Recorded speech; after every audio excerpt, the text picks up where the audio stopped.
Very good evening all. आज हम लोग जो है जो चर्चा करने वाले हैं वो हमारी चर्चा का बिंदु है अनात्मवाद और प्रतीत्य समुत्पाद। जो हम लोग बुद्ध दर्शन में पहले नैरात्म्यवाद पर चर्चा किए थे और नैरात्म्यवाद या अनात्मवाद, तो उसमें हम लोगों ने चर्चा किया था कि बुद्ध जब या बौद्ध दर्शन जो है वह आत्मा के अस्तित्व को मना करता है। तो आत्मा के अस्तित्व को मना करने के पीछे वह दो तर्क देता है मूल रूप से। पहला तर्क वो क्या देता है? पहला तर्क देता है कि जो व्यक्तित्व की संरचना है, अगर उसको भी बहुत गौर से देखें तो हम आत्मा के अस्तित्व को सिद्ध नहीं कर सकते। और दूसरी चीज कि स्थायी आत्मा का जो अस्तित्व है वह किस प्रकार से भाषायिक दोष की वजह से हमें लगता है। जैसे नहीं कहते कि अगर दुबला है तो काला भी होगा, ये है तो लंबा है तो छोटा भी होगा, मोटा है तो पतला भी होगा, गोरा है तो काला भी होगा। तो उसी हिसाब से अगर दुनिया में सब कुछ नश्वर है तो कोई एक अमर भी होना चाहिए, वह आत्मा है। तो देखते हैं कि बुद्ध उसका भी कैसे खंडन करते हैं। तीसरा तर्क जो हम लोगों ने देखा था वह तर्क था कि क्षणिकता जो है वो मानते हैं कि स्थिरता भ्रम है, जबकि क्षणिकता जो है वही सत्य है। तो ये तीन तरह के जो है तर्क हमने देखे थे। आज हम देखेंगे कि अनात्म या नैरात्म्यवाद और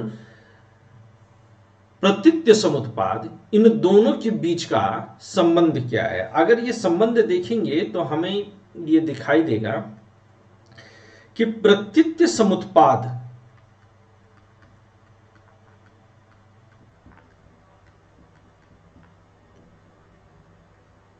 का सिद्धांत भी जो है यह भी किस ओर निर्देश कर रहा है, किस ओर इशारा कर रहा है, तो यह भी अनात्मवाद की ओर ही इशारा कर रहा है। यह भी अनात्मवाद की ओर लेकर के जा रहा है। तो कैसे यह अनात्मवाद की ओर लेकर के जा रहा है? अब प्रतीत्य समुत्पाद क्या है? हम पहले पढ़ चुके हैं कि यह कारण कार्य सिद्धांत है। यह क्या है? कारण कार्य सिद्धांत है। अब कारण कार्य सिद्धांत से हम कैसे इस पर पहुंचेंगे? तो कारण कार्य सिद्धांत क्या कहता है कि इस संसार में प्रत्येक वस्तु का एक कारण है। इस संसार में प्रत्येक वस्तु का कारण है।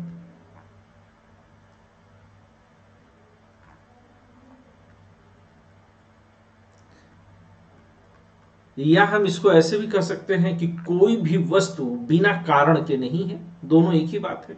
चाहे हम ये कहें कि प्रत्येक वस्तु का एक कारण है, प्रत्येक कार्य का कारण है, या कोई भी वस्तु या कोई कार्य जो है वह अकारण नहीं है। तो अब यदि आत्मा होगी, यदि आत्मा का अस्तित्व है,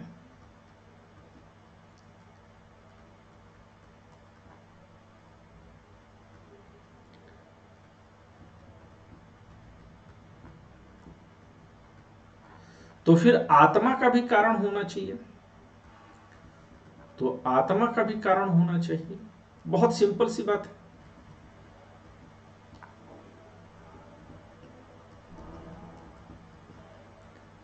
अगर आपको जो है पिछली क्लास छूट गई है, जैसे कि प्रवेश की छूट गई है, तो चाहिए ये कि पीछे की क्लास जाकर के जो है आपको देख लेना चाहिए। अब ये करें कि आत्मा का भी कारण होना जरूर चाहिए, ठीक है ना? लेकिन जो लोग अब यदि शाश्वत और अमर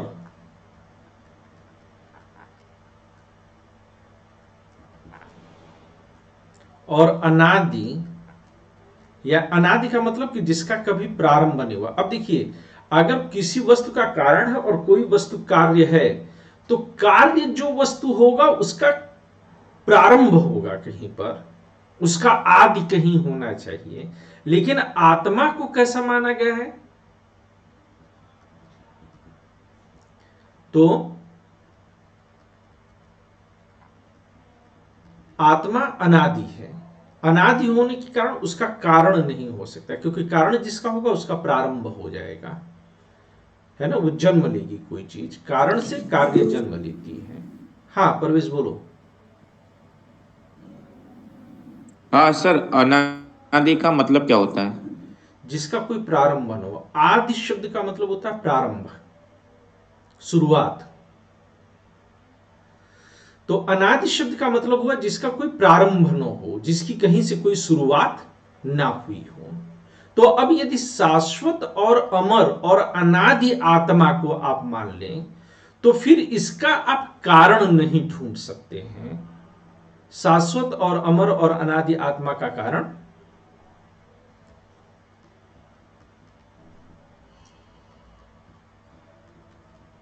नहीं होता है। तो इस हिसाब से अगर आप कारण कार्य सिद्धांत में विश्वास करते हैं तो क्या हो जाएगा कि आत्मा का कारण नहीं होगा। और यदि आत्मा का कारण नहीं है,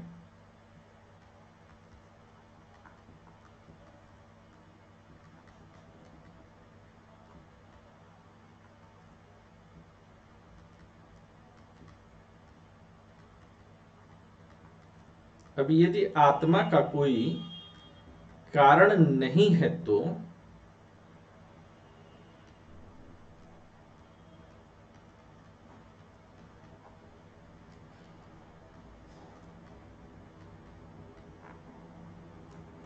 यह संसार से बाहर की कोई वस्तु होगी, क्योंकि संसार में प्रत्येक वस्तु का कारण है। और कह रहे हैं कि आत्मा का कारण नहीं है, अनादि है। तो फिर क्या होगा कि आत्मा संसार से बाहर की कोई वस्तु है।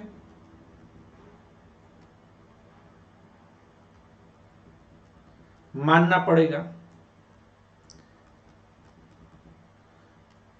और ऐसा तो जो है आत्मा के अस्तित्व में विश्वास करने वाले, ठीक है ना, ऐसा आत्मा के अस्तित्व में विश्वास करने वाले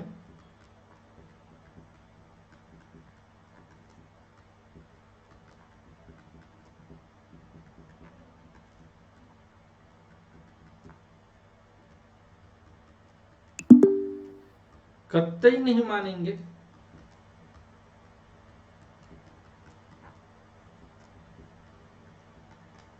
है ना, वो कतई नहीं मानेंगे कि आत्मा जो है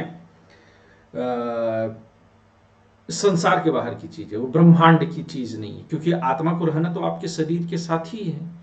तो इसलिए आत्मा के अस्तित्व का खंडन प्रत्यत्य समुत्पाद के जरिए भी हो जाता है। यह बात सबकी समझ में आ रही है कि कैसे प्रत्यत्य समुत्पाद आत्मा के अस्तित्व का खंडन कर दे रही है।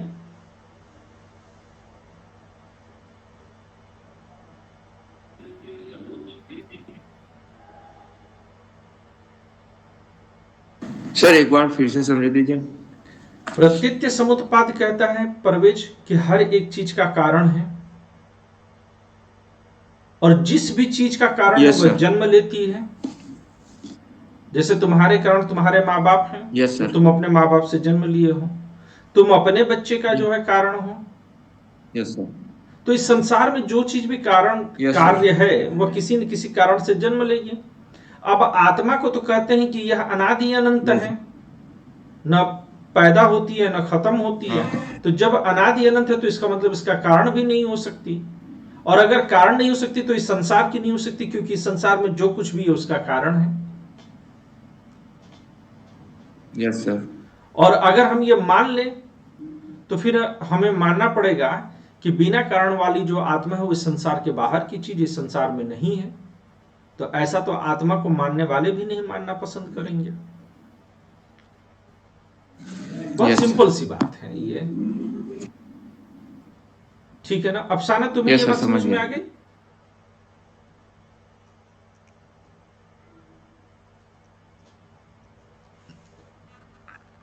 सूरज क्लियर है?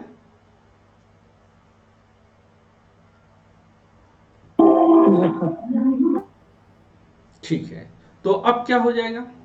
अब बुद्ध यहीं पर कहते हैं कि आत्मा को ढूंढना बेकार है।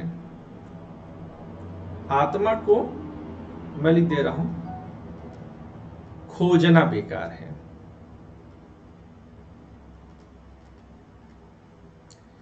क्यों खोजना बेकार है? क्योंकि आत्मा है ही नहीं।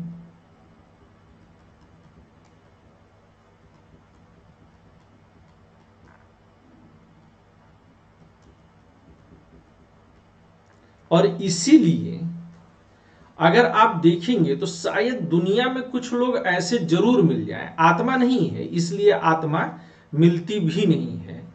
अब इसका जो है प्रमाण क्या है कि आत्मा नहीं है इसलिए नहीं मिल रही है। देखिए कुछ लोग आपको संसार में ऐसे जरूर मिल जाएंगे कि जो कि आपसे ये कहें कि ईश्वर है, हालांकि उनका ये कहना या वो कहें कि उन्होंने ईश्वर को देखा है, हालांकि ऐसा कहना भी संदेहास्पद है, लेकिन संसार में शायद ही कोई आपको ऐसा मिल जाए जो ये कह दे कि आत्मा को उसने देखा है। ये आप चाहे तो लाइन को मेंशन कर लीजिए,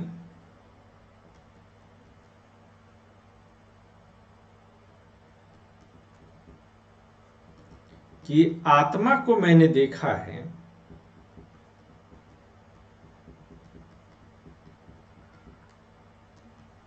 ऐसा कोई दावा नहीं करता।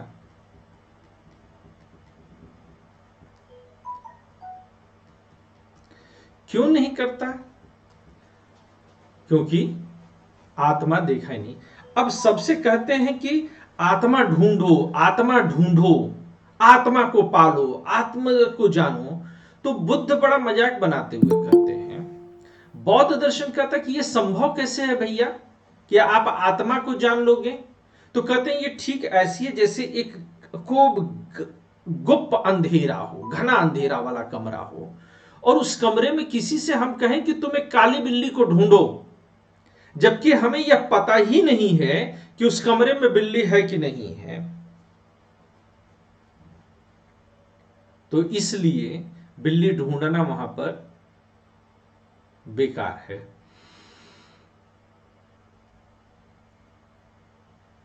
यानी कि आत्मा है ही नहीं, इसलिए आत्मा को ढूंढने का प्रयास नहीं कहा जाए। एक और तर्क देते हैं ये लोग, ये एक और तर्क हो गया। हम लोगों ने 3 तर्क देखे पहले, आज ये चौथा तर्क हमने देखा अनात्मवाद वाला। 5वां तर्क हमने देखा कि आत्मा का अस्तित्व का दावा कोई नहीं करता है, आत्मा को ढूंढना बेकार है। एक और तर्क जो है बड़ा बढ़िया है, और ये है कि 6वां ये है कि यदि आत्मा है, मैंने ये मान लिया कि यदि प्लीज फुल पेज दिखाइएगा। हाँ बेटा, क्या बोल रहे हो? सर फुल पेज दिखा दीजिएगा सर प्लीज।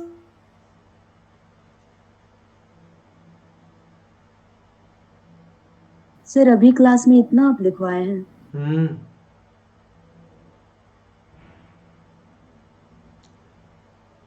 Okay sir. बढ़ जाओगे सर? थोड़ा सा रुक जाइएगा, मैं थोड़ा सा स्क्रीनशॉट ले लेती हूँ, बस थोड़ा सा। ले ले ले ले।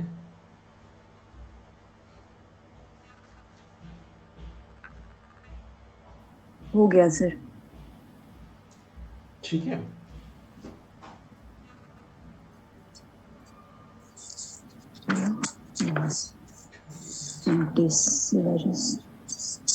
अब एक मैं और बढ़िया तर्क देता हूं। अगर यदि आत्मा है मान लिया जाए,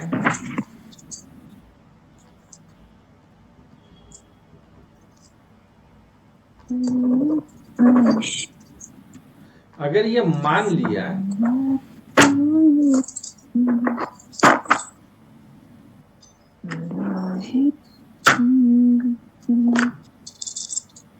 अनु, सॉरी सर, दिल से सर, सॉरी सॉरी नहीं, ये तो हम लोग को अच्छा लग रहा था। सभी लोग सुनना चाहेंगे ना अनु अगर गाना गाए तो तुम गा ही दो। Yes sir. हाँ देखो, और कोई सुनना न चाहे परवेज एकदम तैयार रहते हैं। तो अनु अगर कोई गाना सुनाना चाहती तो हम लोग रोक दें। पढ़ाई लिखाई का क्या है, वो कल भी हो सकती है, परसों भी हो सकती है। सर मैं बिल्कुल नहीं सुनाना चाहूंगी सर, सॉरी सर, मेरा दिमाग खराब हो गया। तुम्हारा दिमाग खराब हो गया? तो जब तुम्हारा दिमाग खराब हो जाता है तो तुम गाना गाती हो। ठीक सर है। तबीयत 2 दिन से सही नहीं है सर, इस वजह से थोड़ा हो अरे जाता है। कोई नहीं कोई नहीं कोई नहीं, बस बढ़िया गाती है, अच्छा गुनगुना रही थी। ठीक है। अब यदि आत्मा है यह मान लिया जाए तो आत्मा के संदर्भ में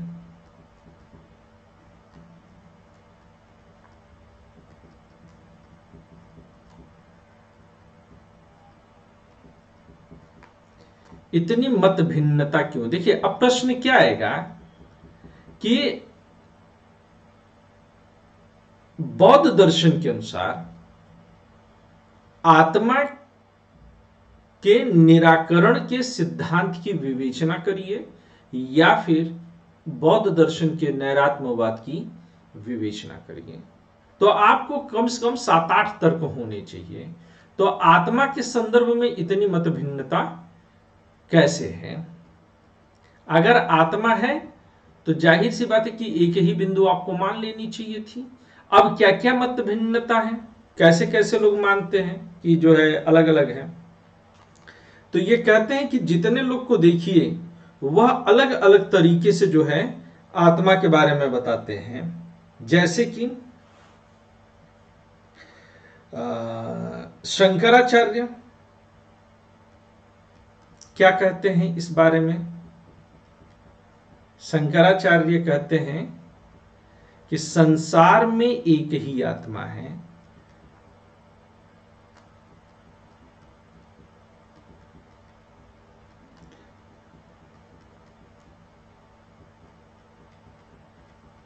एक आत्मा का जो है सिद्धांत शंकराचार्य देते हैं। पहले भी क्लास में आत्मा के अस्तित्व पर चर्चा किया है मैंने, आप पुराने लेक्चर्स देखिए वहां पर आपको मिलेगा।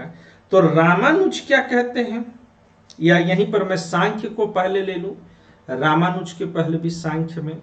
तो सांख्य कहता है कि जितने व्यक्ति उतनी आत्माएं।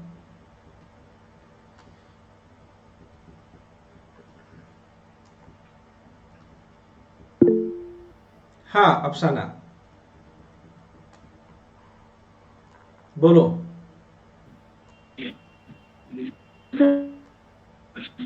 हाँ अफसाना बोलो। अफसाना आवाज नहीं आ रही है।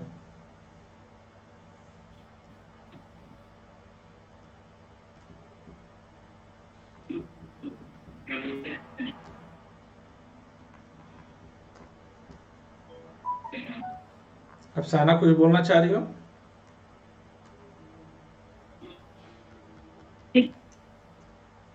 बेटा आवाज नहीं आ रही है। तुम्हारा अगर कोई प्रश्न हो तो तुम टेलीग्राम कर दो, देख लूंगा मैं। अब यहीं पर रामानुज क्या कहते हैं? रामानुज कहते हैं कि आत्मा अनेक है, सांख्य से सहमत है, परंतु जहां पर सांख्य कहता है कि सब व्यापक हैं, वहीं पर रामानुज कहते हैं कि आत्मा अनेक है परंतु अणुरूप है, यानी कि उल्टी बात कह रहे हैं, सब अणुरूप है। वहीं पर जैन क्या कहते हैं? जैन कहते हैं, अब जैन दर्शन क्या कहता है? जैन दर्शन कहता है कि आत्मा शरीर के आकार की होती है। यह बात हम लोगों ने जैन दर्शन में पढ़ा है कि चींटी की आत्मा चींटी जितनी बड़ी, हाथी की आत्मा हाथी जितनी बड़ी। जैन दर्शन की आलोचना भी हम लोगों ने किया था कि फिर ये कैसे संभव कि अगर आत्मा एक ही है तो चींटी में चींटी का रूप धर लेगी और हाथी में हाथी का रूप धर लेगी। ये तो गड़बड़ बात आप कह रहे हैं। इसका मतलब कि आत्मा घटती बढ़ती है। लेकिन यहां तो जैन दर्शन की ये बात रखी जा सकती है ना कि ये कहते हैं कि आत्मा शरीर जितनी, शरीर के ही आकार की होती है, जैसा शरीर, यानी कि ना तो ये व्यापक मानेंगे और ना तो ये अणु मानेंगे। तो कहते हैं कि फिर ये कहते हैं कि इतनी मत भिन्नता क्यों है? तो कहते हैं कि ये अनपढ़ गंवार लोग जो है ये मत भिन्नता नहीं रख रहे हैं। ये मत भिन्नता वास्तव में कौन रख रहा है?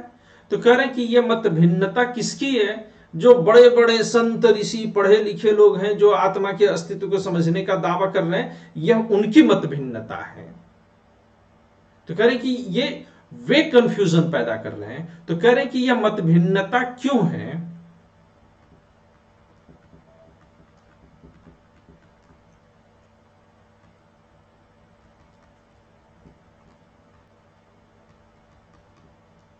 क्योंकि आत्मा है ही नहीं।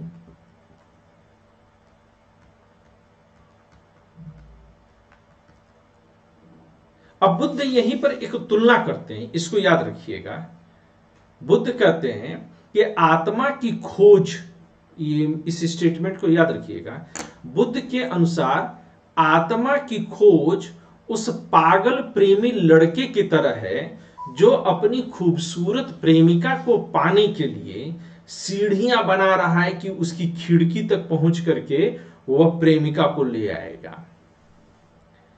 लेकिन वह खिड़की कहां है, वह प्रेमिका है कि नहीं है, यह आज तक किसी को पता है ही नहीं, पर वह सीढ़ियां बनाने में लगा है। यानी कि लोग आत्मा को पाने के लिए जो तमाम तरह के जो है उपाय कर रहे हैं, तो बुद्ध जो है उनका मजाक उड़ाते, कहते हैं कि वो उस पागल प्रेमी लड़के की तरह है जो कि सीढ़ियां तो बना रहा है कि उसको ऊपर जाना है, प्रेमिका को खिड़की के रास्ते लेकर के आना है, लेकिन वो है कहां ये पता नहीं है। वो प्रेमिका है भी कि नहीं यह भी नहीं पता है, लेकिन सीढ़ियां बन रही है। तो उन्होंने कहा कि आत्मा को पाने का जो है प्रयास एक पागलपन है और इस पागलपन को छोड़ देना चाहिए।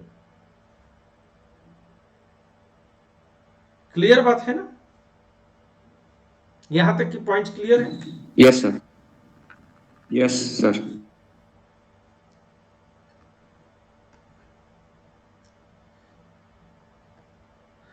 पर बुद्ध से एक बात परवेज मैं आपकी तरफ से कहूं, यस सर। कि माना कि उस लड़की को पाने में पागलपन है, नहीं पता वो लड़की है कि नहीं है, पर ढूंढने में अच्छा तो लगता है। सही है कि नहीं?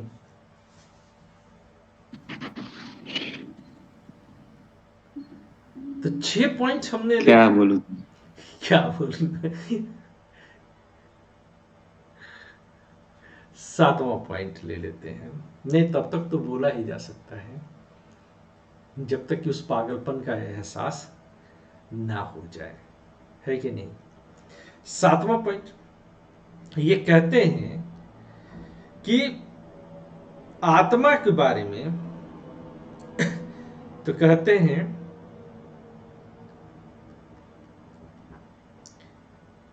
कि आत्मा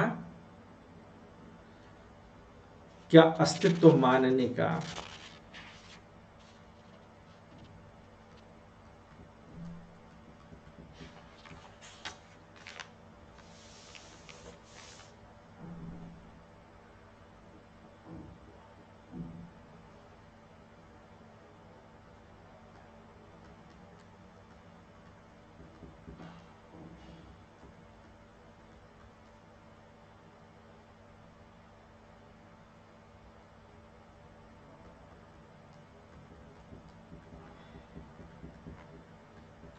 कोई आधार नहीं है। ये कहते हैं कि सब कुछ परिवर्तनशील है और इन परिवर्तनों से भिन्न जो है कुछ भी नहीं है। ये बुद्ध का जो दर्शन है,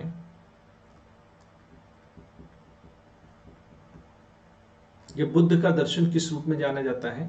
तो कहते हैं कि बुद्ध का जो दर्शन है वह मध्यमा प्रतिपद के नाम से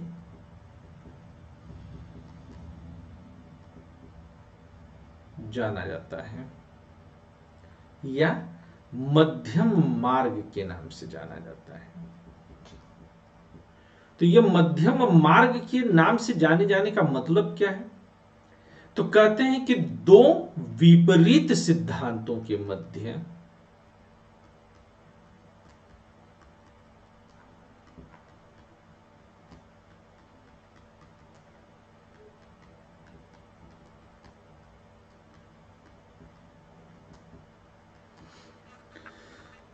के मध्य का मार्ग है।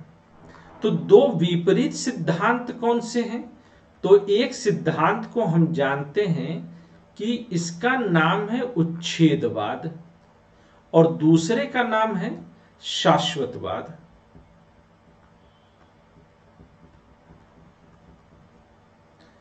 अब उच्छेदवाद क्या कहता है?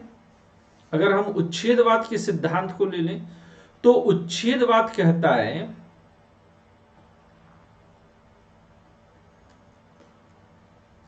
कि किसी भी, ये जो उच्छेदवाद है,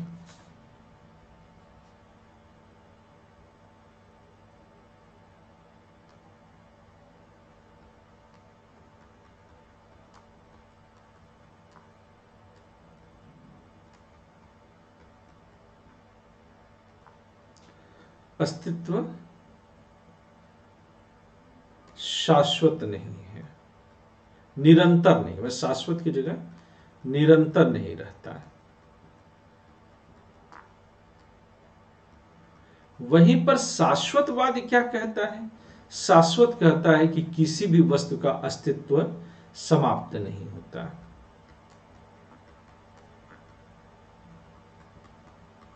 खासतौर से आत्मा को हमारे यहां कैसे समझा गया? किसी भी चीज का अस्तित्व समाप्त नहीं होता।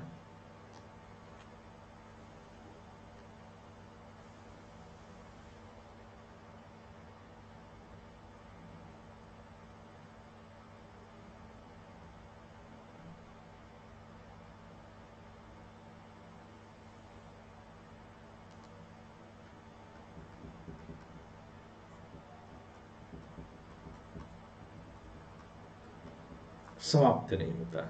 उच्छेदवाद को हम ऐसे भी पढ़ सकते हैं, इसी सिद्धांत का जो है एक रूप ये भी हो सकता है कि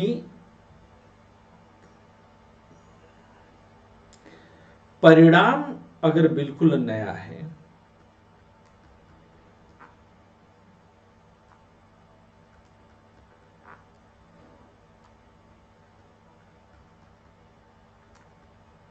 परिणाम का मतलब जो कार्य है अगर बिल्कुल नया है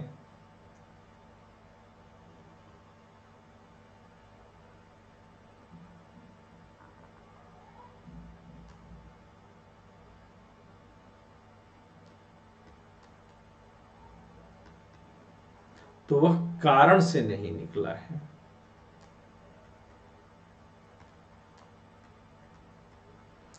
क्योंकि अगर कारण से निकला होगा तो कारण में मौजूद भी रहा होगा तो उसे बिल्कुल नया है, तो वह कारण से नहीं निकलता है, नहीं निकला है।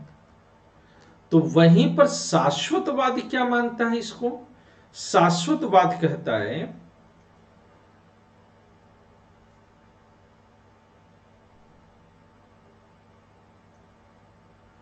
कि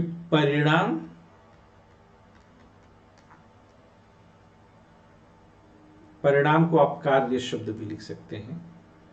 कार्य कारण से नहीं निकलता,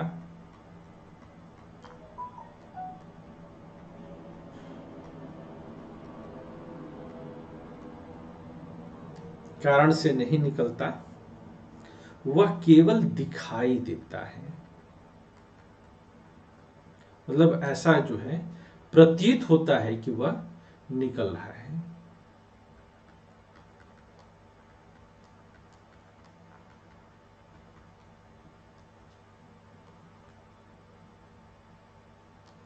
यहां पर ये कहते हैं, तीसरा इसको जो हम ऐसे कह सकते हैं कि कारण का नाश हो जाता है। ये पॉइंट जो है यहां से बना लीजिएगा कि कारण का नाश हो जाता है। इसीलिए नाश या उच्छेद एक ही शब्द है। नाश, उच्छेद, समाप्त हो जाना एक ही शब्द है। तो कारण का नाश हो जाता है, परंतु परिणाम या परंतु, मैं कार्य शब्द लिख देता हूं, परंतु कार्य सत्य होता है। तो ये उसके उलट क्या कहेंगे? शाश्वतवाद में क्या कहा जाएगा? तो शाश्वतवाद कहता है कि परिणाम कि कार्य कारण जितना सत्य नहीं है, क्योंकि कार्य सिर्फ दिखाई देना है। ये ऊपर पॉइंट है ना, कार्य सिर्फ दिखाई देता है, तो दिखाई दे रहा है वह मूल वस्तु जितना सत्य नहीं। तो कार्य कारण की अपेक्षा कम सत्य होता है।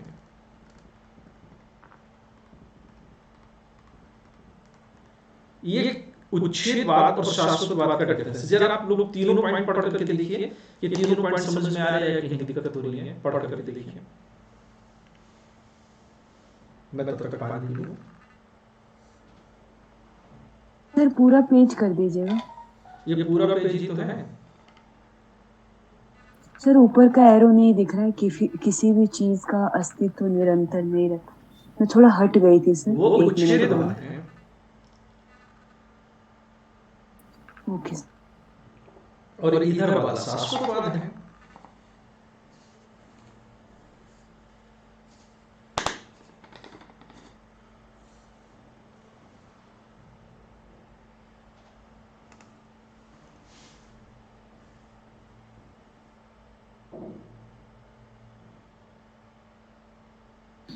सर उच्छेदवाद का मीनिंग क्या होता है? उच्छेदवाद उच्छेदवाद मतलब हम समाप्त हो जाना, और शाश्वत कारण का मतलब पूरी तरह से समाप्त हो जाना, यही उच्छेदवाद है। ओके। और शाश्वतवाद? शाश्वत का मतलब कि जो कभी समाप्त न हो। Okay sir.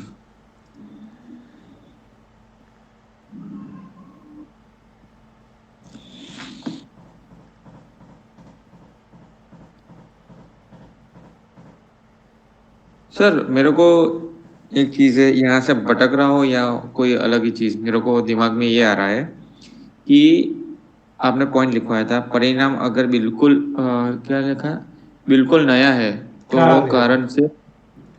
हाँ ठीक है सर। तो यहाँ पे जब कारण होगा तभी कार्य होगा, क्योंकि किसी के लिए कारण जरूरी होते हैं ना, कार्य के लिए कारण।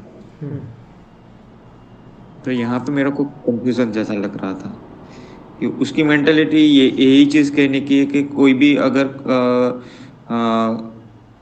कार्य है तो कारण का आवश्यक होना जरूरी नहीं है किसी कार्य के इसका लिए। मतलब ये कि कारण जो है कार्य को जन्म देने के बाद खुद मर जाएगा। सरसों है तो सरसों से तेल निकालिए, हाँ तो तेल निकला अलग रूप में, और सरसों खत्म हो गया कि सरसों बचा रहा।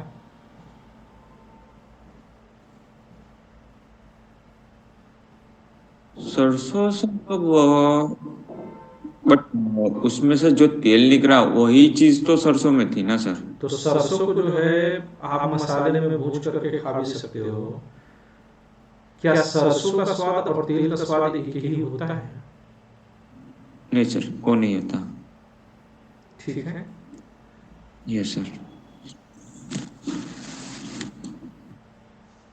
किसी पॉइंट में किसी को भी दिक्कत है पढ़ करके देखिए।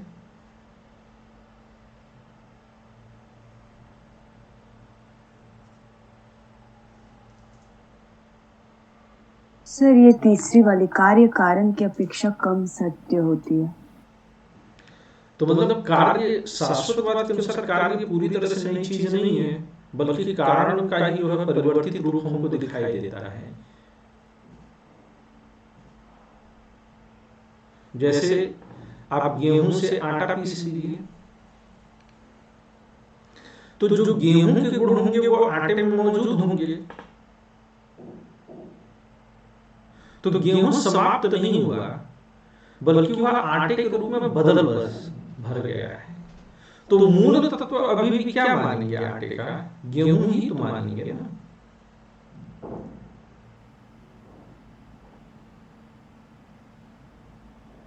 सर ये ऊपर वाला जो पॉइंट है, सेकंड पॉइंट, परिणाम कार्य कारण से नहीं निकलता, वह केवल दिखाई देता है।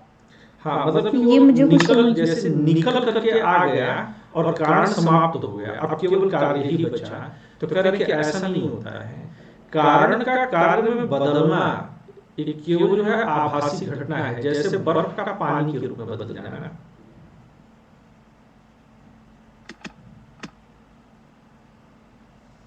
Okay sir. तो बर्फ अगर पानी के रूप में बदलता है तो वो बदलाव हम सिर्फ देखते हैं, क्या जो एक्चुअल जो है एलिमेंट्स थे बर्फ के वो खत्म हो चुके हैं? नहीं, सिर्फ उनका परिवर्तित रूप हमारे सामने है। इतनी सी तो बात है ना।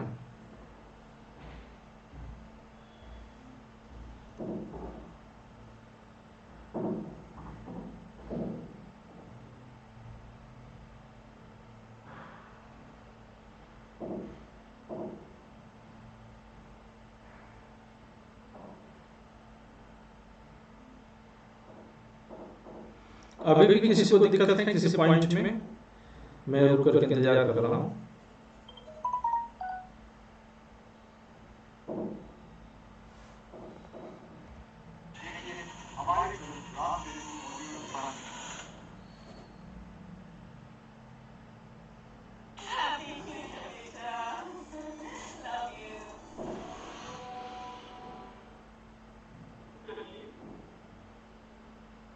बताइएगा, मैं आगे बढ़ जाऊं? कुछ तो हाँ ना बोल दो तुम लोग।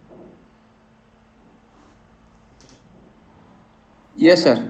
हाँ तो बोल दोगे तो आगे बढ़ेंगे ना। तो अब बुद्ध क्या करते हैं? बुद्ध का रास्ता मध्यम प्रतिपद है, यानी बीच का रास्ता है। तो बुद्ध ने कहा कि दोनों मत एकांगी हैं। अब बुद्ध क्या कहेंगे कि बुद्ध के अनुसार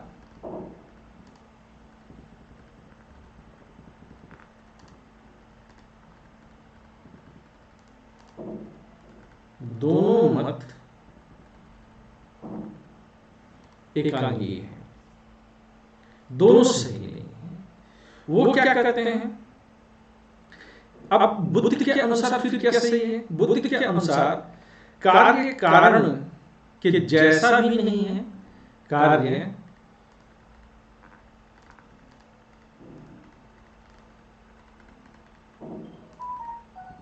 के बिल्कुल समान भी नहीं है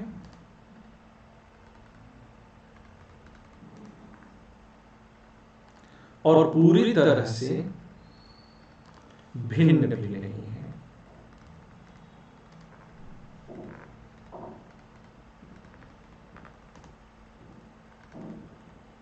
अब जब आप नैरात्मकवाद पर लिखेंगे तो इतना डिटेल में जाने की जरूरत नहीं है। ये तो अंडरस्टैंडिंग डेवलप करने के लिए मैं आपको दे रहा हूं, है ना?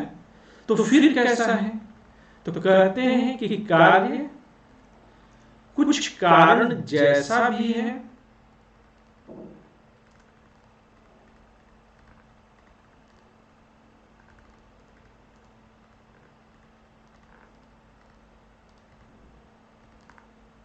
और कुछ उससे भिन्न भी है। अब देखिए, तेल जो है ना तो बिल्कुल सरसों जैसा, ना सरसों से पूरी तरह से भिन्न है। आटा ना तो बिल्कुल गेहूं जैसा है, ना तो गेहूं से पूरी तरह से भिन्न है। वह इन दोनों के बीच की जो है अवस्था है।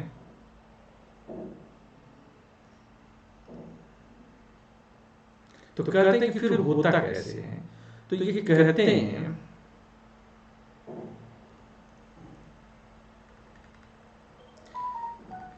कि बीज से वृक्ष बनना। तो कहते हैं कि बीज से अगर वृक्ष बनता है तो क्या आप ये कह सकते हैं? अब बहुत गौर से समझिएगा कि बीज से अगर वृक्ष बना है तो क्या बीज बिल्कुल वृक्ष जैसा है? क्या नहीं, बिल्कुल नहीं साहब। बरगद का बीज इतना सा, वृक्ष उतना सा, बीज में न तो पत्ते हैं, ना ये हैं, ना वो है, ना फलाना है, ढिमकाना है। बुद्ध का बिल्कुल बात सही समझिए। यानी कि वृक्ष जो है वह बीज जैसा नहीं है, लेकिन ऐसा भी तो नहीं है ना कि बरगद के बीज से आम का पेड़ उगने लगा। बरगद का ही उगा ना, तो बिल्कुल से भिन्न भी है क्या? तो क्या नहीं, ना तो बिल्कुल बरगद का पेड़ बरगद के बीज जैसा है, और ऐसा भी नहीं है कि बरगद का पेड़ बरगद के बीज जैसा बिल्कुल नहीं है। ये बात समझ में आई? आप लोग हाना बोलते रहिएगा। तभी आप लोग ज्यादा बेहतर कनेक्ट कर पाएंगे। ठीक है, जितना जल्दी जल्दी हाँ ना बोलेंगे उतना बढ़िया आप लोग कनेक्ट करेंगे। Yes sir. तो कहते हैं कि बीज से वृक्ष बना, लेकिन बीज से वृक्ष जो है कई पड़ाव हैं, कई सोपान हैं। सोपान या पड़ाव एक ही शब्द है, कई कड़ियां हैं साहब, यहां तक आती रहती है। और प्रत्येक पड़ाव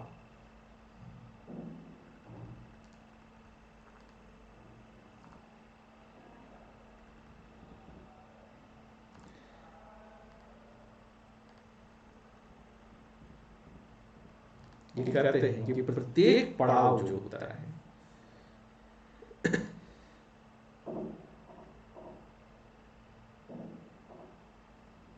सर सोपान मतलब?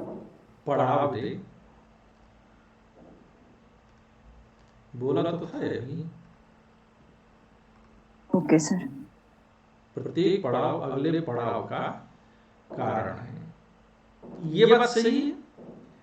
अब अगर प्रत्येक पड़ाव जो है अगले पड़ाव का कारण है तो ये फिर कैसे होगा, यानी कि ये इसकी एक अविरत श्रृंखला मिलती है, एक बिना टूटी हुई श्रृंखला कार्य कारण की मिलती है।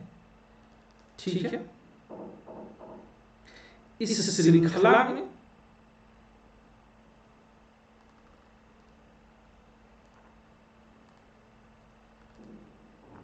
इस कड़ी में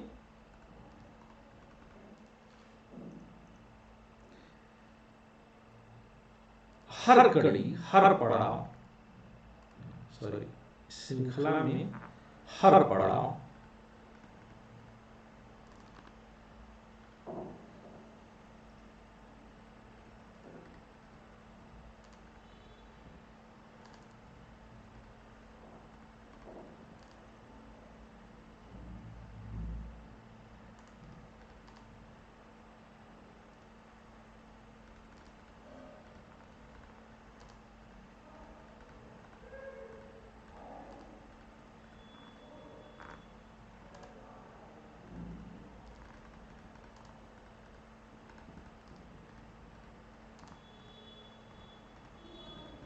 तो अगर कभी आप टीवी वगैरह पर देखिए, जिसमें वो दिखाते हैं बड़े तेज मोशन में कि एक बीज है, तो फिर बीज से हल्का सा एक जो है अंकुरण निकला, फिर वो अंकुरण बड़ा हुआ, फिर उस अंकुरण से जो है शाखाएं फूटती हैं, फिर वो शाखाएं पत्तों में बढ़ती हैं, फिर उसका तना आकार लेने शुरू कर देता है। तो अगर आप देखेंगे तो पूरा पेड़ बनने की प्रक्रिया अब आप याद करिए, जैसे आपने टीवी वगैरह में देखा है, तो क्या है कि हर एक स्टेप पर थोड़ा सा विकास हुआ, थोड़ा सा विकास हुआ, थोड़ा सा विकास हुआ, ऐसे करके विकास की निरंतर श्रृंखला चलती है।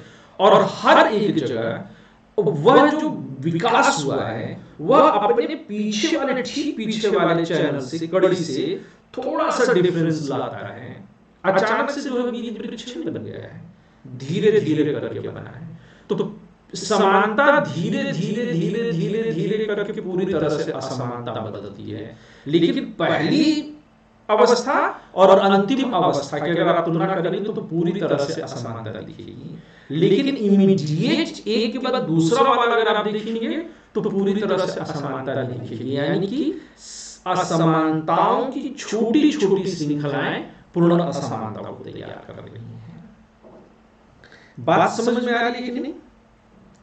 तो अब बुद्ध यहीं पर कहते हैं कि परिवर्तन की ये श्रृंखला, क्या ये बहुत कठिन हो रहा है? आप लोग को समझ में नहीं आ रहा है? आ रहा है सर। किसी को दिक्कत हो रही हो?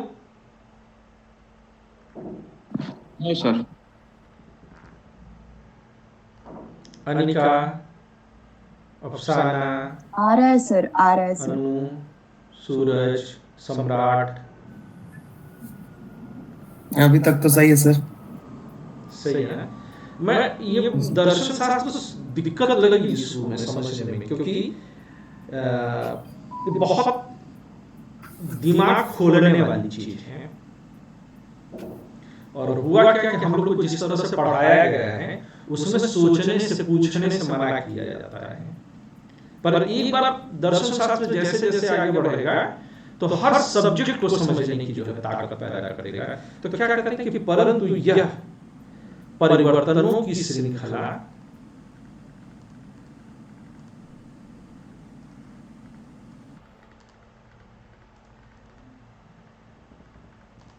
अखंड है,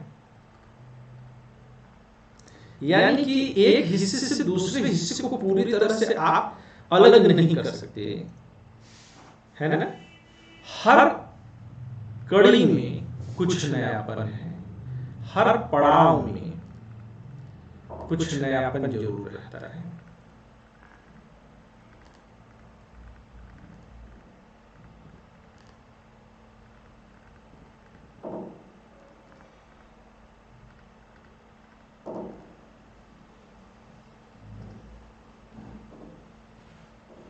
तो कहते हैं कि यह जो परिवर्तनों की श्रृंखला है, यह अब यहीं पर ये बुद्ध कहते हैं कि प्रत्येक वस्तु की, प्रत्येक चीज की, हम लोग चीज शब्द इस्तेमाल कर रहे हैं तो चीज ही ले लेते हैं, प्रत्येक चीज की 4 अवस्थाएं होती हैं।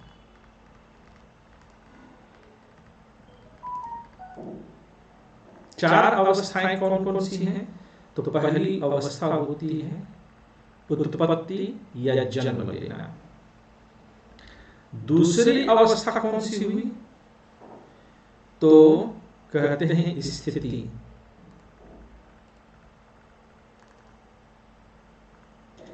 तीसरी अवस्था जरा, और चौथी अवस्था विनाश या नाश। तो 4 अवस्थाएं, उत्पत्ति स्थिति, जैसे आप पैदा हुए, फिर जवानी आई, फिर बुढ़ापा आया, फिर मौत आई। ये 4 अवस्थाएं हैं। कहते हैं कि अब ये काम कैसे करती हैं चारों, तो जरा बौद्ध दर्शन को समझने के लिए यहीं पर जो है आप समझिएगा कि बिना आत्मा के भी चीजें कैसे चल रही हैं। अगर आत्मा नहीं है तो निरंतरता कैसे बनी हुई है, इसका जवाब जो देते हैं ये। तो कहते हैं कि नाश होने वाली हर वस्तु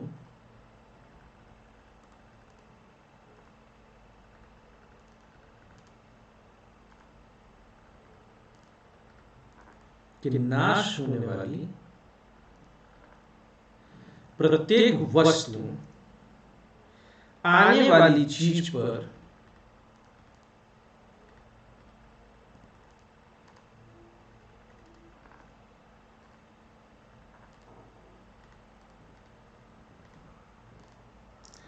अपना छाप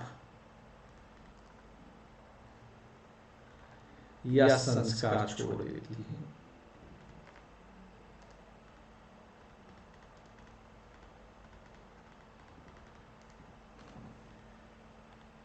एग्जैक्ट ट्रांसफर नहीं है, उसने अपनी कुछ छाप छोड़ी है, बस इतना ही है।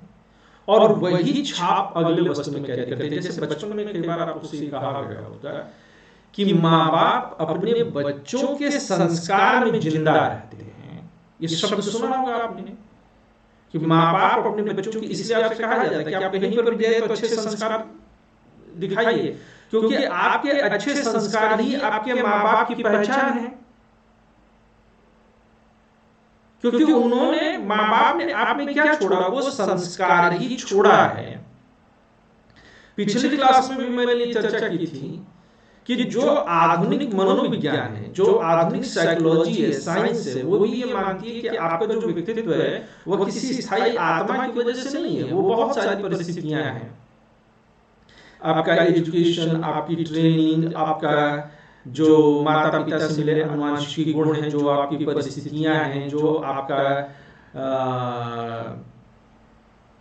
ये स्नायु तंत्र वगैरह है, इन सब का जो है एक मिक्सचर है आपका व्यक्तित्व है।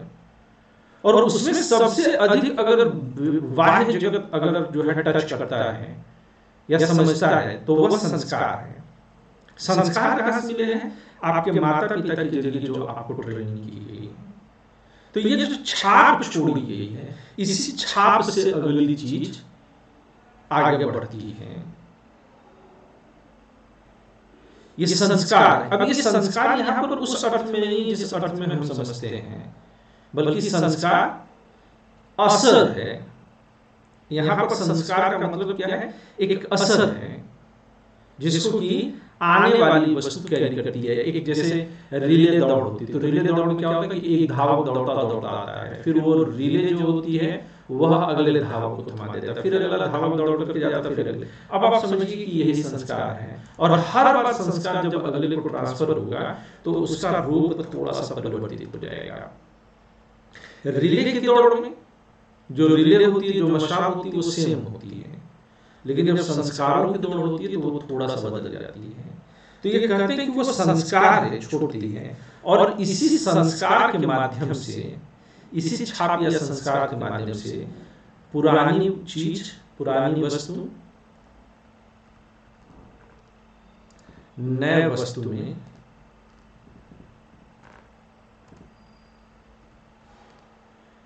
विद्यमान रहती है।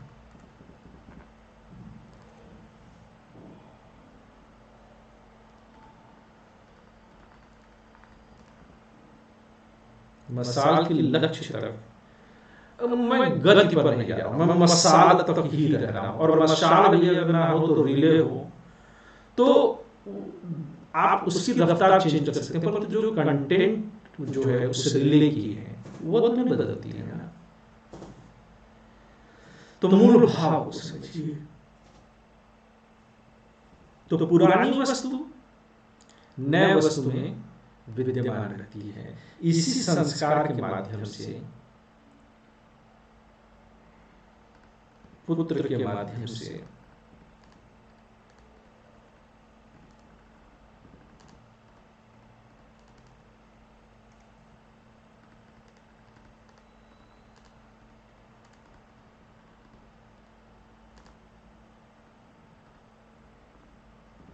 पिताजी जीवित रहता है।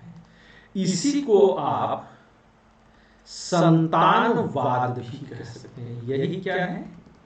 यही संतानवाद है। तो संतानवाद क्या है? कि पुरानी वस्तु अपना संस्कार नए में छोड़ देती है, और उन संस्कारों के माध्यम से ही वह नए में जिंदा रहती है। ये संतानवाद समझ में आएगा?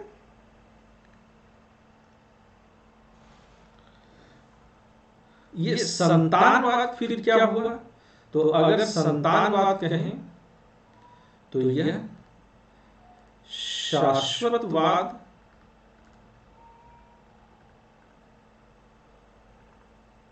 जहां समझ में आया वहां मुझे टोकिएगा जरूर।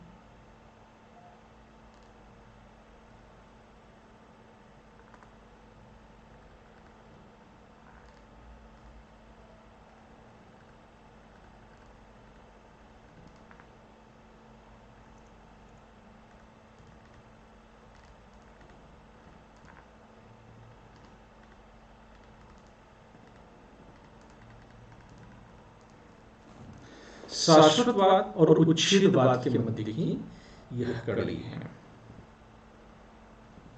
क्लियर हुआ ये?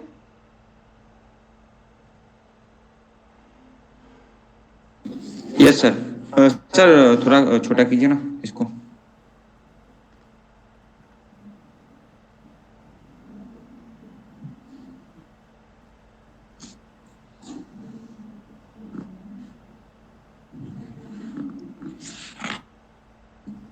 ठीक है सर। अब आइए किसी व्यक्ति के ऊपर यही सिद्धांत अपना करके देखते हैं कि किसी व्यक्ति के लिए बिना आत्मा के निरंतरता कैसे बनी रहती है। तो हम यहां पर लिखेंगे, बिना आत्मा के व्यक्ति में निरंतरता कैसे बनी रहती है।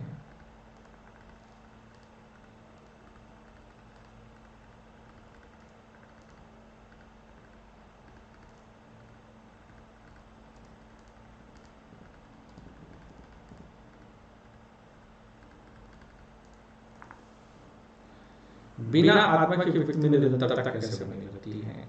अब अगर इस सवाल को समझने की कोशिश करें तो हम ये क्या कहेंगे कि व्यक्ति क्या है? व्यक्ति क्या है, कौन बताएगा आप लोगों में से? मैंने ये बात पहले भी पढ़ाई आप लोगों को। ठीक है, नहीं याद आ रहा है क्योंकि शब्दों का वो संयोजन नहीं याद आ रहा है, तो मैं इसको लिखूंगा पंच स्कंधों का। अब निधि रहती तो उसे याद रखता है, पंच स्कंधों का संघात। अब ये पंच स्कंध क्या है? 5 स्कंध कौन कौन से हैं? तो पिछली क्लास में जो है निधि ने बताया था, त्वचा, पीटे के तुम्हारा दिमाग से जाएगा, नहीं सॉरी, नाम, रूप,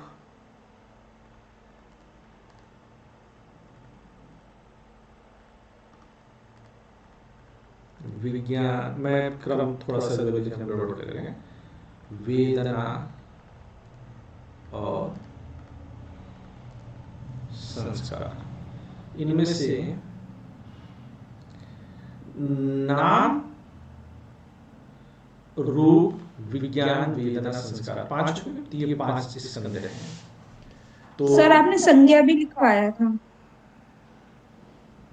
है सर पंच स्कंद रूप, वेदना, संज्ञा, संस्कार और विज्ञान।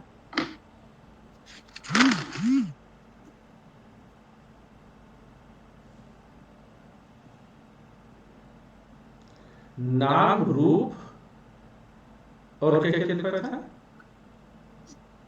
इसमें से? सर कौन? पंच स्कंद रूप, वेदना, संज्ञा, संस्कार और विज्ञान।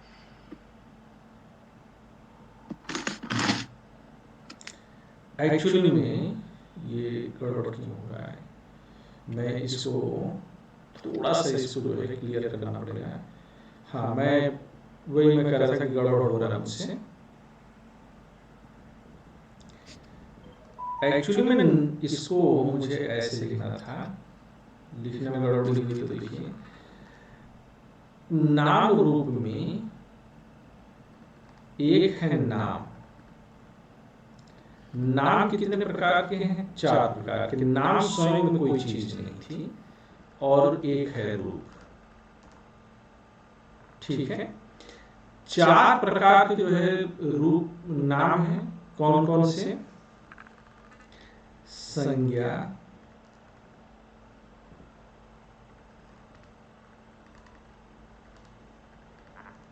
संस्कार,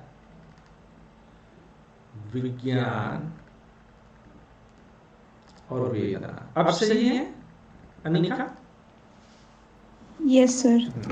वो नाम रूप एक साथ लिख देने में तो 4 रूप नहीं नाम सर, है। नाम एक है, रूप 4 है। नाम प्लस रूप बराबर 5 सर।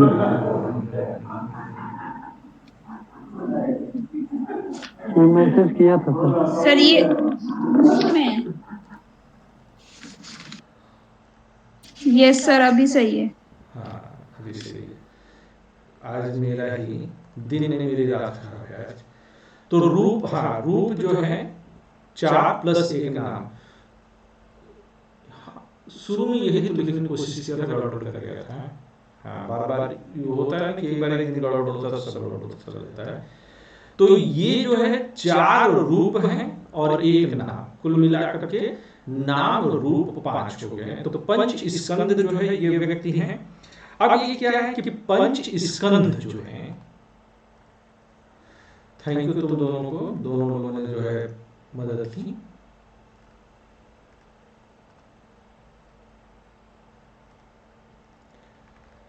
अब ये जो पंच स्कंद हैं,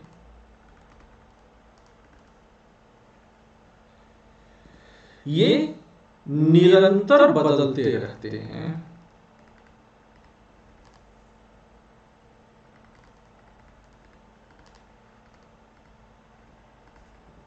ये निरंतर बदलते रहते हैं, परिवर्तन हो रहा है। परंतु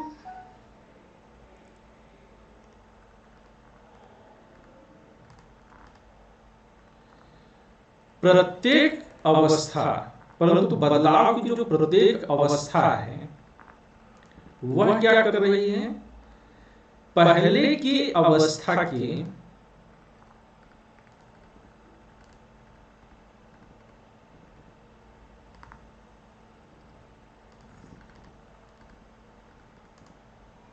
छाप को लेकर आगे बढ़ रही है।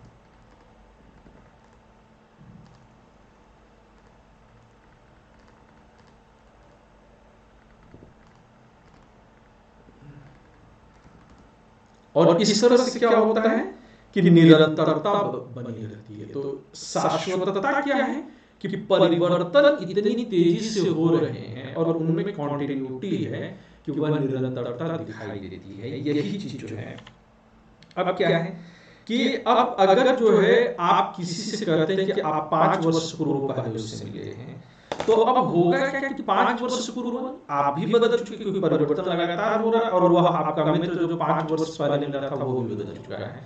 लेकिन फिर भी आपको कैसे पता है कि 5 वर्ष पहले आप उससे मिले थे? वो इसलिए पता है कि 5 वर्षों में जो परिवर्तन हुआ वो परिवर्तनों की छाप जो है लगातार बनती गई और उस आपके चेहरे मोहरे में बदलाव आ गया, उसके चेहरे मोहरे में बदलाव आ गया, है ना। मैं पिछली क्लास में भी उदाहरण दे रहा था कि मैं पहले भी चांद जैसा दिखता था, पर मैं पहले जब चांद जैसा दिखता था तो मेरे चेहरे से मैं चांद था। अब मैं चांद जैसा दिखता हूं तो मैं अपने टकले से चांद जैसा दिख रहा हूं। इसी तरह से मेरे मित्रों में भी परिवर्तन आए होंगे, लेकिन परिवर्तनों के बीच एक निश्चित निरंतरता वो इस रूप में बनी रही कि पहले की छाप जो है वह आगे की छाप के रूप में बनी रही है।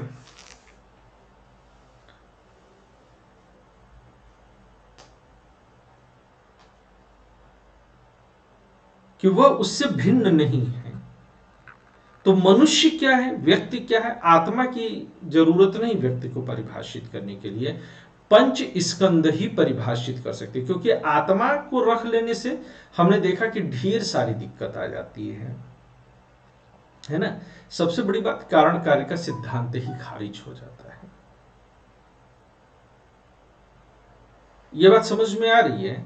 अब ठीक ऐसे ही है कि जैसे आप अपने कमरे में बैठे हैं, तो आप अपने कमरे में बैठे हैं तो कमरा क्या है, उसमें आपके कमरे में कमरा क्या है? क्या आपका कमरा वह दरवाजा है? क्या आपका कमरा दीवारें हैं? क्या आपका कमरा छत है? या आपका कमरा उसमें रखे हुए सामान है? इनमें से कुछ नहीं है, परंतु इन सभी चीजों के पूर्ण विश्लेषण से ही आपका कमरा जो है स्पष्ट हो जाता है। इसी तरह से एक बौद्ध दर्शन का बड़ा बढ़िया ग्रंथ है और उसका नाम है मिलिंद पन्नू।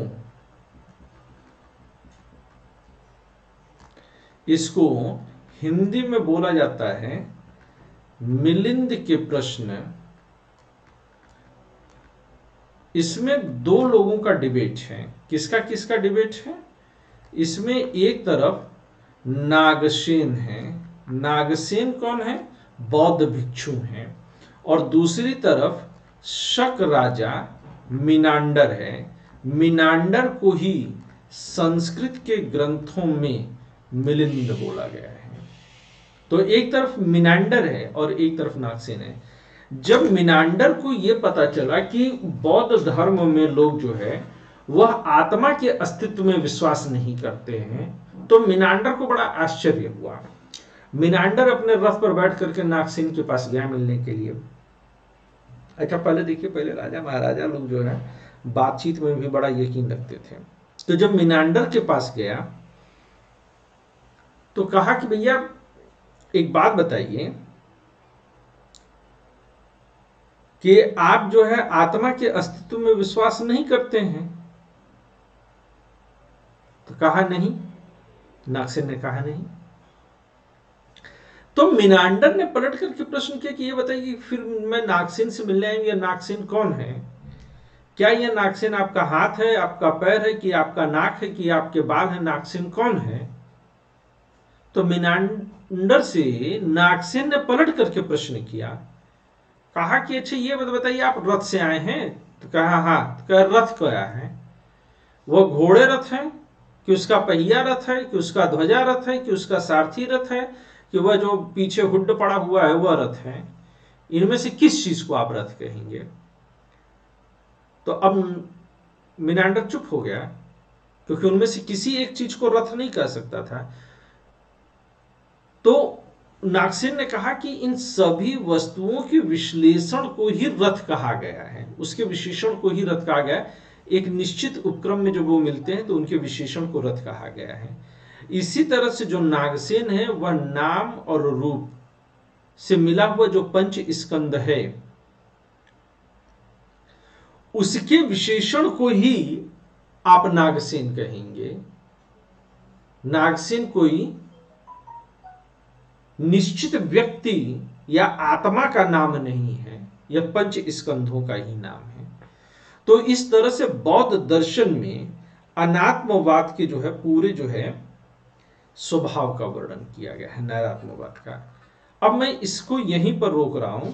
अगली क्लास में हम लोग देखेंगे कि आत्मा को न मानने के बावजूद कर्म के सिद्धांत और निर्वाण पर यह क्या जवाब देते हैं। ठीक है, तो इंटरेस्टिंग प्रश्न होगा। और बार बार पूछा गया है कि आत्मा के अभाव में भी कर्म फल की व्याख्या कैसे होगी और आत्मा के अभाव में निर्वाण की व्याख्या कैसे होगी। तो यह दोनों आलोचना की गई है बौद्ध दर्शन की। अगर बौद्ध दर्शन में यह मान लिया जाए कि निरंतर बदलती रहती चीजें हैं, तो फिर कर्म फल का सिद्धांत भी जो है नैरात्म्यवाद के अनुसार फेल हो जाएगा। क्यों कर्म फल का सिद्धांत फेल हो जाएगा? क्योंकि मान लीजिए कि अभी जो है सूरज जो है बैठ करके पढ़ाई कर रहे हैं, लेकिन आप तो मान रहे हैं कि थोड़ी देर बाद सूरज बदल जाएंगे। तो पढ़ेगा कोई सूरज, एग्जाम देगा कोई सूरज, रिजल्ट आएगा किसी सूरज का, नौकरी करेगा कोई सूरज और सैलरी पाएगा कोई सूरज। इसी तरह से निर्वाण या मोक्ष की व्याख्याएं व्यर्थ हो जाएंगी, क्योंकि प्रयत्न मोक्ष के लिए कोई करेगा, निर्वाण के लिए प्रयत्न कोई कर रहा है और निर्वाण किसी और को मिल रहा है। कहीं यह भी साफ संभव नहीं है, नहीं होना चाहिए, गलत बात है। जो करेगा उसी को मिलना चाहिए। क्या बात तो सही कर रहे हैं आप, करें इस तरह से नैतिकता का प्रश्न भी जो है फेल कर जाएगा। नैतिकता का प्रश्न क्यों फेल करेगा? मैं अच्छा करूं या बुरा करूं, फल भोगने के लिए तो मैं रहूंगा ही नहीं। तो नैतिकता तो यही है कि कर भला हो भला, और बुरा करेगा तो बुरा फल, जैसा कर्म करेगा वैसा फल पाएगा। तो भैया फल कर्म तो करने वाला कोई और फल पाने वाला कोई दूसरा है, क्योंकि आपके यहां तो लगातार चीजें बदल रही हैं। तो अन्य तमाम दर्शन जो है बौद्ध दर्शन के ऊपर इस बात का आरोप लगाते हैं कि कर्म फल का सिद्धांत, नैतिकता का सिद्धांत और निर्वाण का सिद्धांत इनके जो है अनात्मवाद के अनुसार फेल कर जाएगा। तो इसी प्रश्न का जवाब हम लोग कल ढूंढने की कोशिश करेंगे। मैं चाहता हूं कि आज फिर इस प्रश्न को जो है आप लोग समेटने की कोशिश करिए। ठीक है, ओके सर। ओके।